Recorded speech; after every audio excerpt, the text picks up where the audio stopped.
Welcome back to Peeking into Success podcast. We are on episode 16, and today we have two gentlemen that have set up a community radio station in Burton. So today we have Matt and J-Man from Microbrew Radio. There you go, it's recording now. Okay, wicked. Hi guys, how are you both today? Yeah, good, thank you, man. Yeah, it's thank you. Trying to stay cool in the heat, you know. Oh, exactly. It's cooler today. It's raining a bit as well, isn't it? Yeah, it still gets pretty stuffy in the studio, but still, I'm not complaining. No, exactly. Considering. How about yourself, man? I'm good. I mean, I came from Derby Way, so nice little travel, bit of traffic, but no, it's nice to come somewhere different and not be in my house doing it over like WhatsApp or Zoom or something. So it's nice actually being there, seeing you, and then it's nice. It's better to build rapport, I guess. Yeah. So we've not even mentioned who you are. So do you kind of? Shall we go Matt first because it goes Matt and Jay in the show? Yes, and I'm Matt of the Matt and J-Man Show, Microbrew Radio. What do you just want a bit of an overview of? Yeah, you introduce you as you. So what you do, what you bring to the radio station. That's it, and then Jay will go, and then we'll go from there. We'll kind of delve deeper into what you guys do. Okay, I'll start again then. So I'm Matt of the Matt and J-Man Show, and of course Microbrew Radio. It's been quite a journey getting to this point. Always been interested in media, and that's what I did at college and then at uni, studying film and TV. But always had a passion for podcasts and radio things. Eventually down the line, it's hard to not give you with. I know it's a podcast, but it is a long-winded story of kind of going through podcast after podcast. I mean, me and Jay, have we done 3 podcasts together? Or? Yeah. Yeah, is that right? Yeah. Or is it 2? I think 3, including the show, I suppose, which is not really, but yeah. And that's over years and years, isn't it? So, we've been doing this for many years now. But yeah, it was started out as a hobby and then ended up here and absolutely loving it. But yeah, a history of trying to entertain. That's basically what I've always wanted to do, some form of entertainment, until landing on the idea of maybe, starting this up. I think it was after we also opened a shop in Burton called Super Shakes, which sold milkshakes and comic books. Nice. And that's kind of, in a weird way, how it all started. We did some podcast work on there for other people, did a lot of guest stuff, and it became, it was an interesting topic for people, I think, and we were a bit sick of it by the end of it, but we were like, and we enjoyed doing that, even though, that is the case, and we can both talk, so why not? There we go. So that's me. Yeah. And I'm J-Man. Essentially, I think my journey sort of, I mean, it definitely crosses over when I meet Matt in the sense that we both met at the cinema when we were working there.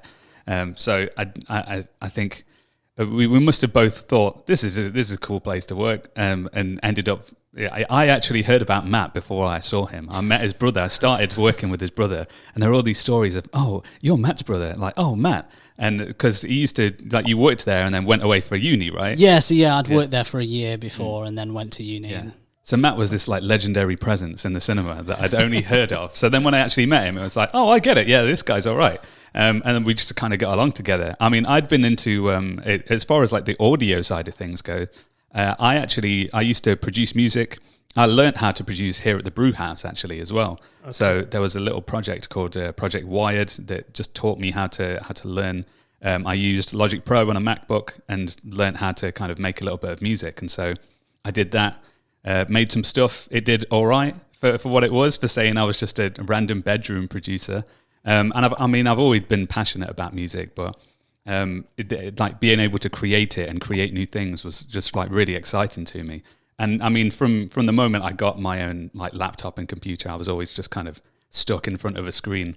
I just didn't want to get away from it. And so, I mean, this allows me to stay in front of a screen. So now I'm editing audio in front of a screen continually as well. But yeah, so I did a bit of music, met Matt. We did Super Shakes together. We decided, maybe we could do something else.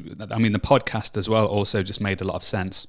And once we both kind of figured out that we're very good at just talking for a long time, it really just kind of fell into place that we'd end up doing something else. The podcasts, eventually we had to kind of end our final podcast as this was turning into a studio thing. So we'd been doing Microbrew for the past few years, only on Facebook for a little bit. But we always wanted to kind of, the idea was to have it as a studio, to have it as a community station. And so we finally managed to move it into the studio in January. And so that did unfortunately mean the end for our podcast at that point. Yeah, because we had a podcast called Toon Jam, which is just about cartoons. Yeah. Okay. That we did that for a couple of years. Yeah, like, was it 4 years? Yeah, maybe 4 years. Yeah, we did it for a long time. And then we were just like, we just can't do both. No, we just don't have the time. So it's a bit emotional ending, wasn't it? Really, it was. Yeah, bittersweet, really, because it was like we're going on to new, bigger, brighter things. But we won't be doing this anymore. It's weird because we still do that, but and just in a different way. Couldn't it always come back as a show on your radio? It could. It could do a revival. Yeah, it could do. But it was just one of those things. It was such a niche topic that we were like, do we want to start with a show about cartoons when we don't have like a chart show? Yeah. So we were kind of like, well, maybe later, maybe when there's loads going on, maybe if our slot gets filled, and we just want to do a weekly show or something. That's it. I mean, it could. We're getting closer to the direction in which Toon Jam could make a revival. And these shows are doing quite well and stuff. So, so that's good. But I suppose I guess they're still all available, aren't they? To listen to this podcast. Yeah, they're still out there. So if you happen to be a big Toon Jam head as well, you'll know they're still available online somewhere. That's it. So yeah. So of course you've kind of mentioned how you two have met, and I mean the radio, kind of the concept of it and how it's built. But why have you chosen Burton and why community radio? Yeah, so I mean, it's kind of a weird. We kind of just found it in a way. Obviously, doing podcasts and stuff, it just was the idea that we wanted to do some live radio. We were like, we're always doing podcasts. I'd love to do something where people were listening at this very point that we're doing it. And then we looked into hospital radio. We were like, we could just do that. And there was nothing in the area. They've got obviously a radio at the hospital, but as far as I'm aware, and I might be wrong, but I think it's just a soundtrack, essentially, just a playlist. We tried to get in touch with them couple of ways, just couldn't get through. So in the end we were like, well, let's make our own station. That was kind of the first port of call, really. Whether it was the easiest port of call, I don't know. Probably not. But we just didn't want to go any further than where we lived, sort of thing. Yeah, I think there was definitely something coming from doing Super Shake. So it was a Burton based shop. We were on the Burton High Street. We kind of had one of the things you kind of don't really think about when you start up a shop is just how you start to gel with the community a bit. We had regular people come in week after week that we sort of got to know a bit. In fact, the person that we started Microbrew up with was a customer of ours, essentially. Yeah. So Tom, who, if you watch the Facebook shows, you'll see his face. He's always in the tiny box in the corner on the Facebook shows. So, I mean, that was... I think that there was this part of that was really just that Burton was kind of in us. Also, I mean, there's really a convenience factor as well in the fact that neither of us drive. So Burton is where we go. This is the center of everything we do. And because Burton was lacking as well, we tried to bring something exciting to Burton in the form of Super Shakes, and we wanted to keep doing that really. And we knew that as we discovered, there wasn't really a radio, there wasn't really a community thing like this that brought people together. So after we thought, well, if we can make a shop, maybe we can probably make a little radio station. Yeah. So I think, we were just at a kind of a good place, or the right headspace, I think, to start something else up again. And I think there's a lot of it kind of comes naturally as well. You're like, well, we just want, like, it starts, we just want to do something live. And then it was like, well, we might as well make our own radio station, seeing as there isn't one. Like, we've got some sort of experience in business, whether it's good or not, who knows? We're here now. But it was just a case of, okay, let's make this, seeing as we can't be the only ones. And then as you start making it, you start to realise what you can make it and what it can be, and, look into, obviously it's all going to be volunteer based, so it would be a community radio station. And then it's like, well, what can we do as a community radio station? And then all the sort of positive things around it kind of just come naturally. And, you know, it doesn't start off necessarily as this, you know, altruistic thing, but then you kind of add those bits to it. And I think that's what's nice about it. You start to realize, oh, this can be exactly, you know, we can still have that sort of selfish thought of, I want to do a show. Yeah. And make it these things as well, as you go along. And I think that's been really nice about it, really. Nice. And I mean, you've mentioned about, of course, involving the community and the community with, of course, Super Shakes and kind of always being community focused and being Burton focused. So kind of when you two came together, you made the show, you made the radio station, kind of how did you reach out and get more shows, and kind of how did you find the right fit and the right people? I mean, everyone you've got and everyone I've spoken to that's involved with your station sees you both as kind of like God tier people, and they're like, yeah, they're amazing like that. So like, how do you find these people and the right fit to make, I guess, the right radio family? Yeah, I think, I mean, I don't know. I mean, it's very kind of you to say. I don't know if everyone thinks it was like that. I don't know. Yeah. But I think it really kind of happened again naturally. And like as much as they think of us, I'd say that we probably think more of them, because we're the ones trying to run this and, you know, get it going off the ground, and hopefully, you know, we can get enough to run it permanently and do it, you know, for as long as we can. Yeah. But they're the ones that are just giving up their time for someone else's project, really. And then through that, it becomes their project as well. And it's these people that have sort of seen what we'd kind of put forward. So they kind of found us, really. It's not a case of, you know, like we did go out, we advertised on social media, you know. We made some flyers and put them around. Yeah. I don't know how successful they were, but they were about. Yeah. We've been just really, like, everyone that's got involved has just been amazing. And I think that's probably the case for most volunteers, you know, people that want to get involved.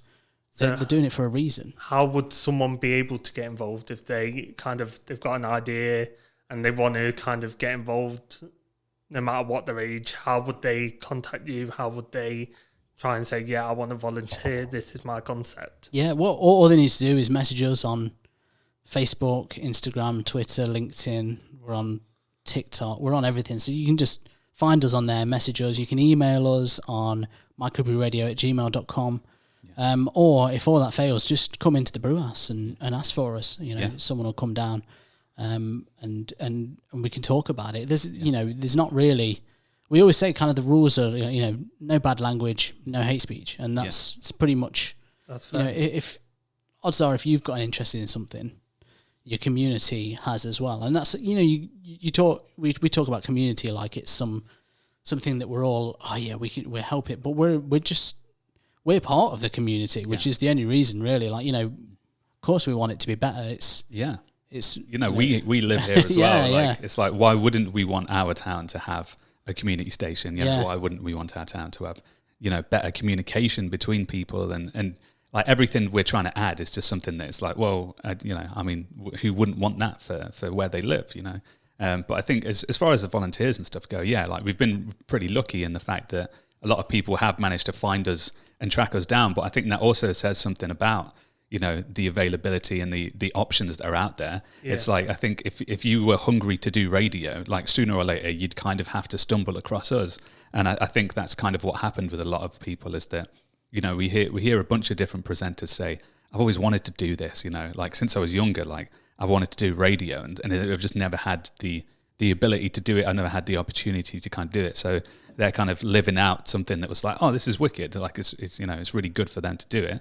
But because there isn't any other options, you kind of have to come to Microbrew at some point. Yeah. So I think, you know, the bigger we get, you know, the longer we keep going, it should be easier for people to kind of find us. So easier for people to go like, oh, okay, all I have to do is get in touch with these guys and get us on the show. And that's what we want it to be. You know, we want it to be easy for we want other people to get involved and, you know, share your passions and you know, have more voices on the radio. So 100%. And I mean, I've noticed more you going out into the community of Burton and doing live shows. So I've seen you've done HMV, you've done the Market Square, the Market Garden. Yeah, the Market Garden, there you go.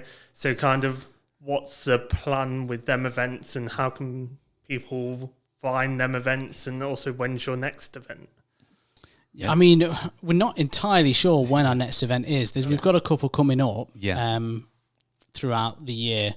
I'm not sure when the next one is. There's one in Cooper Square at some point soon. And then there's the brew house is doing like a travelling thing. There's like a brew house on tour thing that's kind of later in the year, so we should be making an appearance at least a couple of those shows as well. Nice. Yeah, and hopefully more and more stuff. I mean, we just try and get involved, so we just don't say no to things, really. Yeah, that's really what we do. Yeah. So there might be some sooner ones that pop up that we don't know about quite yet, but so that they might appear. But I mean, really, we want to be out there as much as we can, really. So if there is an opportunity to go and take the radio places, we'd want to do that for sure. I mean, again, we kind of need. We do need a bit more equipment and stuff to make sure that it's a smooth journey when we go out there. I mean, the ones that we've done have gone pretty well. I mean, we did a live show at the start of the year just downstairs in the brew house. Okay. It was nice and easy because the brew house staff, we know them, and they were helpful to us, helped to set up, and Market Garden was great. Working with people from the brew house again to help make sure that experience was nice and easy for us, but. It'd be really great if we had everything we needed to just be like, let's go here and do that. Every time there's an event on, every time there's something to something to shout about in Burton, we'd love to be there to say like, come down and do it, get involved. So just anything onto bigger and brighter things. I suppose that's kind of where we're aiming. Yeah. Wicked. You've mentioned, of course, about funding and being able to get stuff. I know you've said you've done fundraisers in the past. Is there any way, say, for example, if someone's like, I want to fund you guys, is there any way of helping build the radio station? Yes, I mean, we get one of the main ways we make money is through sponsorship. So if people do want to support us, again, it's just a case of, getting in touch with us or checking your emails because we might have already got in touch with you, something like that. But we're always looking for new sponsors and things like that. And the other thing is, we can help with events and stuff, and then you can throw some money our way that way, and then we're helping you out as well. It's kind of the idea that the radio really should be here for everyone, and that's what I guess. Is the reason to fund it really is that it is a community project and stuff. But if anyone's interested, just again same way, email us, get in touch through social media or whatever way, even if it's coming down and talking to us, we're always happy to. Obviously, we're always happy to be sponsored, but and talk about how we can help you in return as well. 100%. Moving on to, of course, the career for you. What do you see individually as your highs in your career so far? Yeah, I mean, in doing this, I think the events like recently were probably the sort of the biggest thing. I mean, like doing the Market Garden was really interesting. Like actually being out there, on a big day. I mean, when I think in the past of events that I'd go to when I was a kid, and just seeing that there was like a radio there. You'd be like, oh yeah, that's cool that they're just here, just talking, kind of doing the commentary for the day and stuff. Like that's a cool thing. And so I think in my head that was what would happen at the market, at the events that we go to, and that's what we did. We were there all day. We helped organise the bands and stuff. So a lot of the live acts we'd spoken to and we'd kind of set up so that we knew the lineup. Some of them we'd met before, some we hadn't. We'd only met virtually, so that was it was quite nice to see them. And everyone seemed to have a good time. It was a really good day. So, I mean, I think that was that felt like that's going to be a good memory for us going forward. Of like that was a really good day. I mean, it doesn't feel like work, when you're doing it exactly. Like that. Yeah. So that I think that was a really good a good peak for us. I think. Yeah, I think it's difficult because we have a lot of people in, and I guess the moments that are the best is when. And this might sound like, I don't know, corny or like I'm just saying it, but when people have kind of come out and they've really enjoyed it, and it's something that's like, we are sharing something, and you know, people have had, you know, really good experience, or you can see like people's the change in people from doing it, you know, the confidence build and stuff like that. And it's just really, I don't know, it's something that I knew, obviously, I mean, it helped us, and like it definitely helped me, just sort of when we started doing Toon Jam, I'd just come out of, you know, sort of going through depression and things like that, through the doctors and, you know, all this faffing malarkey. You never feel like anything helps. But that really, for me, was what changed things, was going back into sort of doing stuff and doing something where I felt like, I can actually, this is something that I feel like I'm good at. Like I can talk about something, even if I don't, you know, we talk about cartoons and half the stuff, I'm like, I actually don't know anything about this. Why would anyone listen to me talking about it? But you're having a good time, and then, you know, you realise, you can have a good time and do stuff like that. But to see other people going through that, that's where, because I know how positive that was for me. Again, it's something that, even though I knew it was a thing, I just didn't even think about it, starting this up and things like that, where you just see the positive change it's caused for people. That's really, I guess, my proudest point of doing this. I mean, that's nice. That means you're involving other people and seeing other people's like positives and highs for them, and you're putting all of that as a collective as your own, as well as, of course, Jay, you showing the progression of the radio station. I think both of them together kind of makes community radio, I guess. Yeah, no, you're right. But would you say, of course, instead of the radio station, is there anything as a defining moment to you? So anything that sticks out, being like, that's defined me on my track to build Microbrew, or something you've done in Microbrew that's maybe gone a particular way and defined you as individuals or as a collective? It's a good question. It's a good question. I think there's no doubt countless points. I think as you sort of do stuff like this, you start to realise that, you know, you learn more in a week doing this than you would in, you know, like years of working at the cinema, for say, not to poo-poo the cinema at all, but just to say how much whenever you do your own thing. So you have those moments, like a surprisingly large amount of time. But there's definitely points where we've done stuff and it's been, I'd say, like the first time I sort of did a live show on my own was a real, like, that was a bit of a game changer, because it was, you know, immediately everything. So we've been doing it. So we've done over 100 episodes now, because we do Monday to Friday every week. And by this point, we've probably done about 50. Then we started doing our own shows every now and again. And it was like everything we'd done, I'd just forgotten. And it just became the most nerve-wracking thing. But then something just clicked about 15 minutes in that made me realise, this is just like normal, but I'm on my own. And then all of a sudden it was dead easy. And I think that moment was a game changer, because it was like, you can actually do, like, it's all in your head, like things like that. And I think that was a real point where, you know, it's like, actually, as far as the radio is concerned, I could do any show, I could talk about any nonsense that I don't know about. It wouldn't necessarily be good, but I could fill in an hour or two. And that was a real kind of, I don't know, comforting moment, really. And a point where I felt like, we've learnt a lot doing this. And sometimes it's easy to forget, because you're so snowed in with all the work that you get those points where you're like, actually, I'm gaining loads from doing this. And that's really nice. So, that's probably it for me. No, I think it's kind of tough, because I think what Matt was talking about before, of like seeing other people's experience, I think we're kind of lucky enough in this to get that quite a lot. So I think, you know, as the days goes on, and the slog of like making sure that everything's edited, and, you know, like getting all the shows in, and like also like all the stuff in the background, you know, it can, you know, basically just doing a job eventually will sort of weigh you down. But every week you'll have someone come in and, you know, be like really happy with the show that they did, or they got a guest that they didn't think they'd ever be able to get and stuff.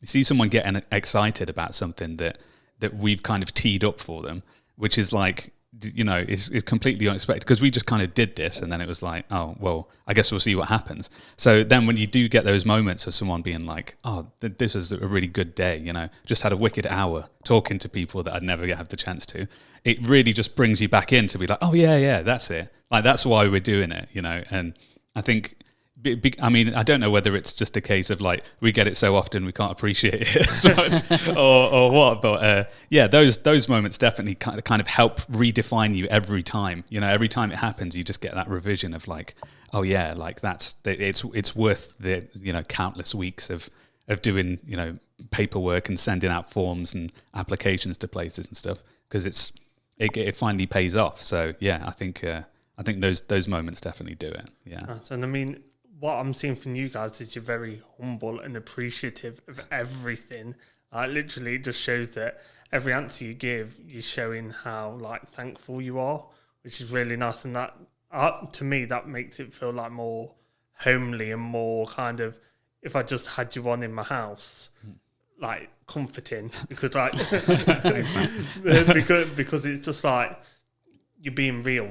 You're not a persona. You are what it says on the tin, basically, which is nice. And I mean, for community, it's also nice because it's showing, you're not showing an illusion, you're not showing the facade of what you guys are. If someone saw you on the street or saw you in an event, you seem like you're going to be exactly the same as how you are in front of me now, which is nice. And I think that's something, I kind of think this is something we quickly realised when, this was back to sort of when we were doing Super Shakes. And obviously this is the first time we've started a business, and you become businessmen, and then all of a sudden you realise we are so unbelievably unprofessional that it is ridiculous. We'd have people doing work experience with us, and we'd have to say, look, this is not actually going to be good for you in any future respect, because nowhere you work is going to be like this, really, because we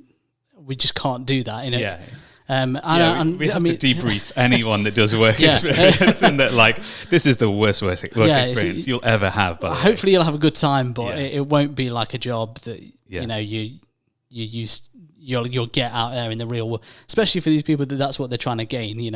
I mean, yourself, you'll come in here and you'll know that's not the case, but if someone comes here and it's like, oh, that was really good, and then goes off to, I don't know, McDonald's for work, it's going to be a real harsh turnaround, I think.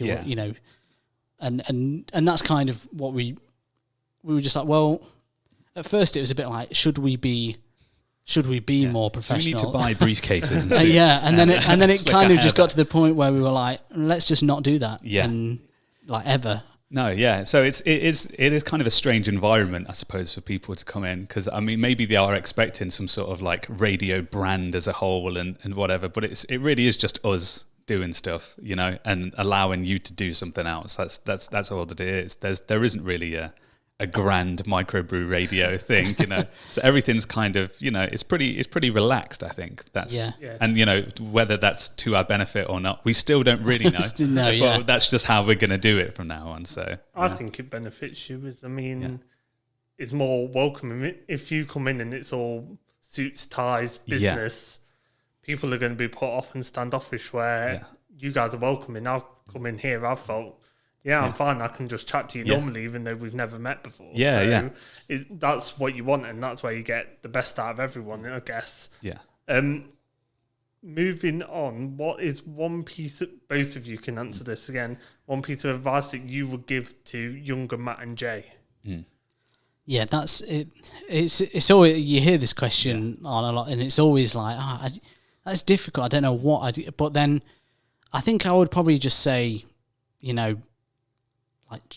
chill out to a degree. It's so, you worry so much about getting all your ducks in a line and whatever, adage you want to use. But I felt so much pressure, particularly in my 20s, coming out of uni. What am I going to do? It's just, who knows where I'm going to be. And the pressure of that was killing me. And I always felt like I was never living up to my own pressure, sort of thing. So I would just say, don't do that. Do what you're going to do. Don't worry. There's more important things as well than than work. You know, you need to work, but you know, life is more important. Like people, that's really, you know, family, friends, all those kind of things. They're what make your life memorable. Yeah. They're the points you think about, and you know, just try and make sure, you know, you can use, you know, doing film and TV as well. You know, chasing the dream of becoming a, you know, whatever you want to be, writer, director, or whatever. There's a lot of people with lofty ideals of what the future might be, and if you're not going to hit that, you are going to be upset. But you know, you can use it otherwise, and sometimes it's better to look at how you can do it on a smaller scale. Nice. And it's not a bad thing. It makes no difference what scale it's on, as long as you're doing it.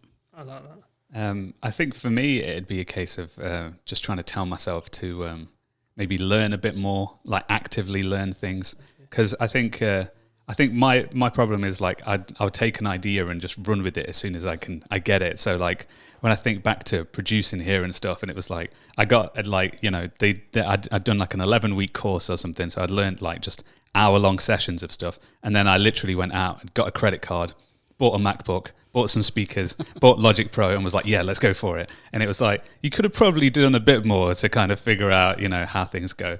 But I mean, I enjoyed creating stuff. So I think, you know, I'd want to say enjoy creating stuff, but I think I did enough of that. But I think learning more, like actively learning things is really good, even if it's stuff that you think you know, because I think a lot of the times you get to the point where you're like, okay, I know this, but there's always other bits and pieces you can learn.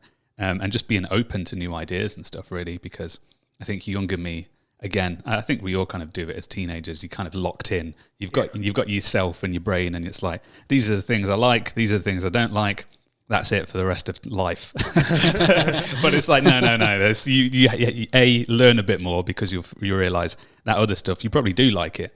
And also, be open to the fact that there's a lot of grey area in there and stuff. So I think if I'd had those two things younger, I might be in a slightly, maybe, I don't know if it's different, but just a better mindset, I think, than where I am. That's good. And I mean, both of yours showed, again, realism and being like, we've had this, but you basically run with it, and you're still creative, and you're still pushing the creativity, even though, like, say, for example, like you stopped doing the podcast, you stopped with the culture shop, but you're still finding a way to be creative and having you guys out there in the community. So big respect for that. No, I think that's really important, man. Like I know from I mean, people say like, oh, you're a creative person, but you know, whatever that means. I don't know what the scale of 1 to 10 of creative is, but you know, apparently we're in there. But I know from like, that's just the way that my brain works. And I know a lot of people are the same, and you kind of need that outlet, don't you? Like if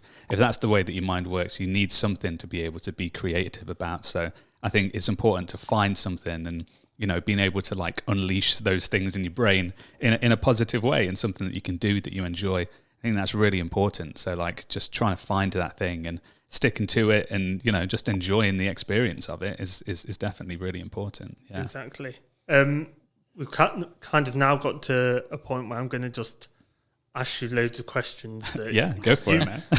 you don't know. Like, I've not clued you up on any of this, but weirdly enough, with what you've said going on, it's like I've typed it along the way, but I've not even touched my laptop. Like, so weirdly enough, like, same from your cinema background, and what is your guys' favourite film? So if you could watch one film, go to cinema now, and it's on, and it's kind of your comfort blanket, or it gives you joy, what film is that? That's a difficult one. Sorry, that's a difficult one. There's so many. I think I'd have to go with probably, and I don't know which one, but a Star Wars film. I'm a very big Star Wars fan, and pretty much, I probably one of the older ones, let's say. Yeah, it'd be difficult to pick from that. Like, I mean, they got worse over time, didn't they? So 4, 5, and 6 are kind of my favourites. So if you go with 4, 5, 6, I think that's a good shout. Yeah. But that's, I mean, you could go on for ages. But they're great films, so I would go with them. Yeah. I mean, it's definitely tough. Like, I think one I always come back to is The Matrix.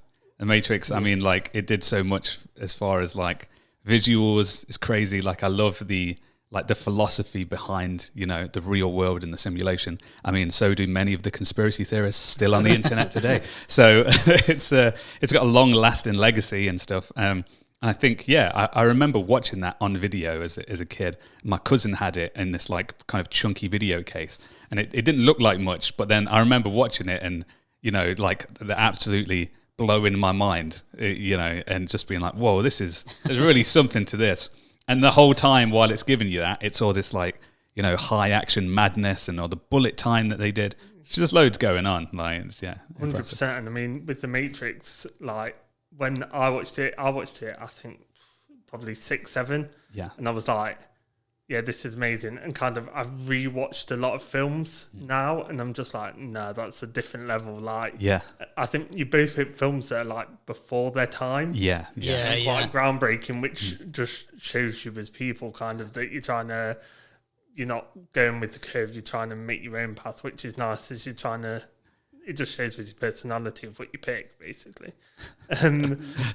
Both sci-fis. So. That's it, yeah. Next one is, if you can put yourself into any character, so it can be fictional or it can be non-fictional, who would you pick as one person that some people pick someone that relates to them or someone you just want to be? Right. I'd have to, I mean, I feel like there's loads of like superheroes that you'd be like, that's a pretty good one. I mean, I always thought like Green Lantern's ability was like one of the best in just the fact that it's like creativity just gone mad. Yeah. So you can literally, I mean, we used to have like penny crayon when I was a kid and stuff, which is you draw stuff and that would come to life, but it was a bit like low tech and they were all made of chalk and it was a bit rubbish. Whereas Green Lantern stuff is like, you envision it and you can use it as a power. And it becomes like, you know, tactile and it becomes something. I feel like that is an incredible ability. It's got layers as well, hasn't it? Because, of course, each colour represents a different kind of, is it feeling or something? Yeah. Yeah, so kind of, you've got layers, then, of course, it depends on your personality, where you fit in that spectrum. Exactly, yeah. I don't know what colour I'd be. What colour Yeah, that's, what is, maybe... I don't know where I put you. Yeah, I don't know. So you got. I mean, should we go through them? Go. So obviously, green is willpower, which isn't. It's an emotional spectrum, but that isn't really an emotion. But that's the first one they did. So yellow's fear. Yeah. I don't see you being there. No, not fearful. Not fear. You're not Sinestro vibes. No Sinestro vibes. Yeah, no. It's red anger. Yeah. Again, not seeing that for you. No. The evil ones probably won't be your cup of tea. What is it? Is it like blue? It's the blue's hope. Hope, yeah. Pink is like love. Yeah. And then you got purple, which is compassion. Yeah. Orange, which is like greed. Yeah. That's all of them, I think. Yeah. Then there's black and white, which is life and death. Yeah. So anyone could be them. But so I don't. It's a difficult one, isn't it? It is like I've somewhere in there, maybe a blend. Maybe a purple one. I think a purple could be good. Yeah, I do like a purple. Yeah. And it's a bit different, isn't it? Yeah, that's it. Yeah. Just see all the green ones like, yeah, all right. Enough for you guys. But no, I think that's just one of those, I guess, something that I've always thought about, like what a cool thing to have. You know, out of all the superhero abilities, you know, you can be indestructible for whatever reason, you can, you know, conjure lasers or whatever. It's like the fact that you can just do anything and make that real. I feel like that's like the ultimate creative ability. Yours is very similar to mine, as I always go Rogue from the X-Men. Oh, really? Yeah, so because of course, basically her power is to use other people's powers for her advantage. Yeah. So but then also depends on which iteration you go off her. She already had the strength and she already had the flying, so kind of she had the basis of a good hero. Yeah. And then she can kind of grab whatever she needs for her desire. So very similar. That is good. That is good. It's a difficult one, that. Green Lantern was a good shout, to be honest. Sorry. Yeah. I mean, first thing I thought was Batman, because, you know, big Batman fan. But equally, no one wants that amount of, you know, depression in their life. So you won't want to actually be Batman. It's like, I don't know about that. I might go a bit offbeat actually and go for something like Bugs Bunny. Yeah. Okay. You've got all that indestructibility in a way. Yeah. But it's just the idea of cartoon physics. Oh man. Being part of that, you can never lose, can you? Really? Forever the comedian. Pulling anything out your pocket, no worries. What do you need? He just turns around and he's in a new costume. Yeah. It don't matter what. So I'm going to go with Bugs Bunny just to mix it up a bit. That's good. That is good. And I mean, then you've got Michael Jordan in there, so you've got his pulling power. You've got there you go. You can stretch your arm at the last minute, score the dunk. That's it. Save the day. That's a good answer. I like that. Yeah. Go to karaoke song. Just a completely different tangent now. Yeah. I don't know if I can't say I don't even know if I've ever done karaoke, but I can. There's some songs that I'm always like thinking, like shower songs that are just automatic. It's just like, I guess I'm on this again. Weirdly, there's a Tool song that I always sing in the shower, Parabola, which is a bit of a deep cut. But I think Everybody Wants to Rule the World. That's a good one. I don't know how good I would be good at it. Don't know. It's karaoke though, so it doesn't really matter. Yeah, you just kind of push gotta it, pick don't something you? fun, You you gotta push pick it something. hard, and then it's like, I've done it now. Even if everyone's ears are bleeding, you're like, I just did it as hard as I could. It's something different. So Tears for Fears. Everybody Wants to. Because it's like, I don't really have a karaoke song either.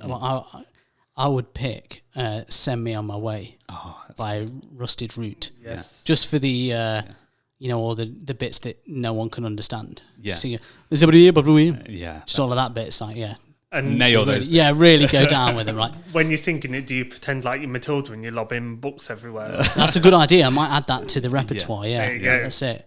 Be a bit of a spectacle if you just start getting Lobbing people books as well, across the stage and stuff. Yeah. And if anyone asks, free books. Yeah. Who can complain? Exactly. That's good. That's a good question. Your gem of Derbyshire, if we're classing Burton as Derbyshire as well.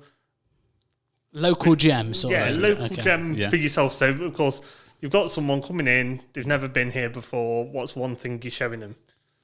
Okay, I've got there's somewhere not too. I think it's possibly technically Staffordshire. Okay, but it is literally on the border, so like just over. It's just next to Walton, which is Derbyshire. Yeah. It's called Tuckersholm Nature Reserve, right? And sometimes walk the dog around there, but I absolutely love it there. It's just an amazing place, nature everywhere. It's a really nice walk. It was a bit of a hidden gem when I found it. And I've seen all sorts there. You sort of animals that you never see. Yeah, it's like being on a safari every time you go, but for like local wildlife. Yeah, but really love it. Just a real, if you're ever feeling a bit down, I go there. It's just like I just feel really picked up after that. What a great little trip. Yeah. That's mine. I think mine would be just like the view from like the water tower in Burton. Like that's just somewhere that like used to live kind of near it, so I'd get to like walk past it all the time. But whether it's daytime or whether it's nighttime, like seeing Burton in its entirety, like it's just a really nice view up there. It's pretty chilled. It really is like a different perspective, and it always makes me laugh as well because it wherever you are in Burton, if you look up, you'll see the water tower somewhere. It's always up there. So then to be on the other side of it and be like, anyone can see me. Look up now. You'll see. It's just a cool perspective, and it also like it. I don't know. It just gives you that zoom out. That macro of like everything's kind of. Well, it's the only spot really, isn't it? It's the highest point in the town. Yeah. Okay. And it's the only spot where you can really see any of the sort of thing, like or anything other than just a low point of the skyline. Like there's no real skyline, is there? That's the thing. So that's it. So I think that's a really, really nice view. And if people do come down, I sometimes do say like, oh, we should go to the water tower. It's not really like an attraction in and of itself, but it's like, oh, you just kind of wander up this street that's like very unsuspecting, see the big tower at the end, and then you actually look over the fields, and it's like, oh wow, there's actually an amazing view down there. Yeah. So, Yeah, Nice. yeah, good perspective of Burton. I like both of them. They're nice. Yeah. And I think people coming to Burton area, they should That's it, check yeah. them Yeah, both check out. those There you out. go. Definitely, Yeah. The last one, of course, for both of you again, your dream radio guest. So, say for example, they're coming in, and it's just you and them. Yeah. So, of course, Matt won't have Jay there. Jay won't have Matt there. Yeah. So that's an interesting one. That's Yeah.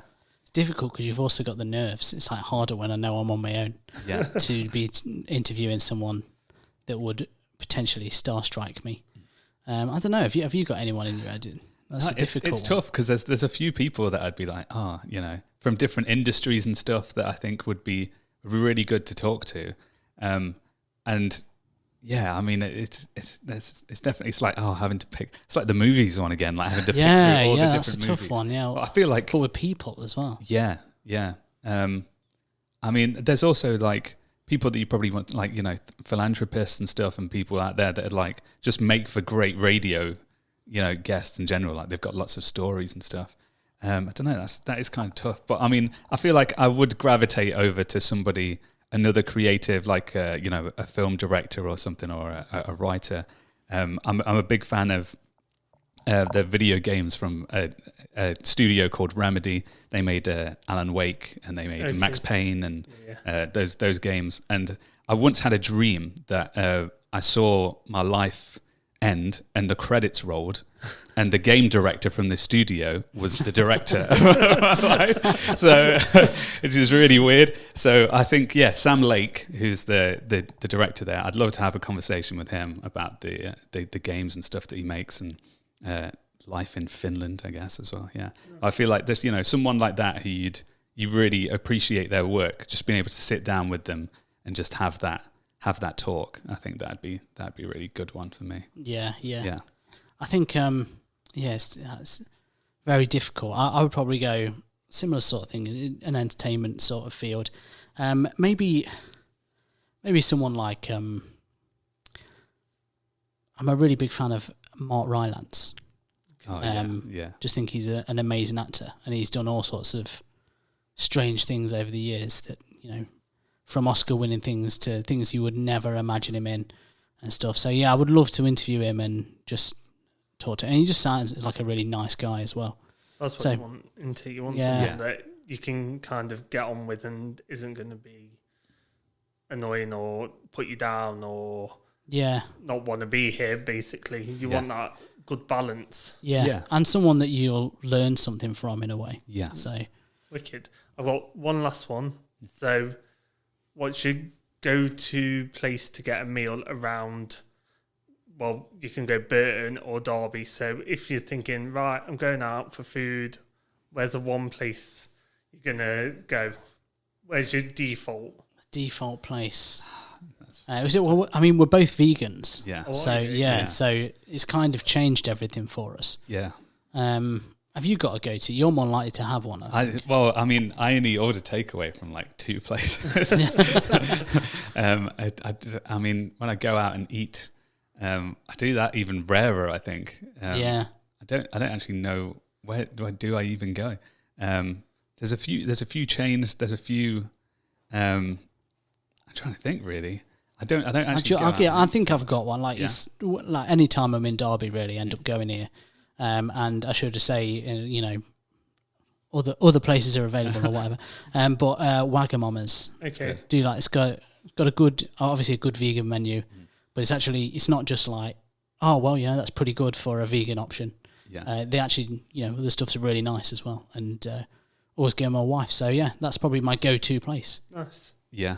I mean, there's loads of other places out there that I should be like shouting out, but in reality, there's one place I order from every 3 weeks. So you have to do it. So you go to. It really is, and that is Papa John's. Yeah. I'm a big pizza lover, and there's only a few places I can get a good vegan pizza from, and that is the place that I order from. So I'm trying to go somewhere else and try and give a shout out to some independent that was doing a bit better, but in reality, Papa John's. I get them all the time. So, but yeah, always. I mean, if you can go local, definitely. If you know the places, and let us know as well. We did used to have a pizza place like Pizza Galore that did. Yeah, that was amazing. Yeah, that was like top draw. Yeah, but that would have been a go-to. Yeah. Unfortunately, not there anymore. So, listen to that. So, if you're a pizza place or you're thinking of starting up one, we need one. I need you to be my shout out instead of the corporate Papa John's. Or if you're from Pizza Galore, I know you weren't open long, but we loved it there. Yeah, it was good. I mean, I've been, so I rate it as well. So, just to finish up, where can people find you, the radio show, social media, everything like that? Just kind of put it all out so people can kind of find you and see the good work that you do. Yeah, so we're available. You can find us at Microbrew Radio on Facebook, Instagram, Twitter, LinkedIn, and TikTok. Pretty easy to find us there. Just look for the logo. Personally, I'm on Instagram. I'm not sure what my handle. I think it's just Mort Years, like Mort MORTYIIS. But I mean, it's nothing. I rarely post on there, so you're better off following the radio stuff for me. I think I'm on Twitter as well, but it's been years since I've tweeted. Yeah. So again, stick with the radio stuff. I'm always on there posting videos and stuff, so that's where to go for me. Yeah, all the radio places, and then I am online at the Mind of J-Man. So that's as you'd probably spell it. There's no dash in there or anything either. It's just that's your design work, isn't it? Which, to be honest, we haven't even touched on. No, but it's a bit quickly sell yourself. Yeah. I know. Well, I do. I draw, I do 2D art, I do 3D art and stuff as well. Some animations and bits and pieces as well. So I do that on the side. But it's a bit. Some of it's a bit strange, so it doesn't really track with what we're doing radio wise. But so if you do stumble across that, it's okay. It's not related to the radio. You can find me at the Mind of J-Man, which, hopefully if I make enough stuff, that name sounds less pretentious as we go forward. But you can find me there. Follow the radio on everywhere you see it. You see our logo with the MBR, with the I don't know what those colours are exactly. It's like a lilac, very light green and lilac and a teal somewhere. Yeah. But if you want to tune in, head over to microbrewradio.com to listen. Just press play at the top. We're on Alexa devices, so you can just say launch Microbrew Radio, and we have an app as well. So you can go to the App Store, Google Play Store, search Microbrew Radio. You'll find us there, dead easy. Once you get the app, I mean the app's like so easy to use. Just open it, press play. Yeah, listen wherever you want. We are. Thank you guys for coming on. No, thank you for having us, man. Thank you. Yeah. I hope you enjoyed today's episode of Peaking to Success podcast. If you enjoyed, please make sure you follow us on Spotify as well as Instagram, where you can see all the updates of who is coming up, as well as who has already been on the podcast, as well as Twitter, where there is information and interaction from me on there as well. Thank you.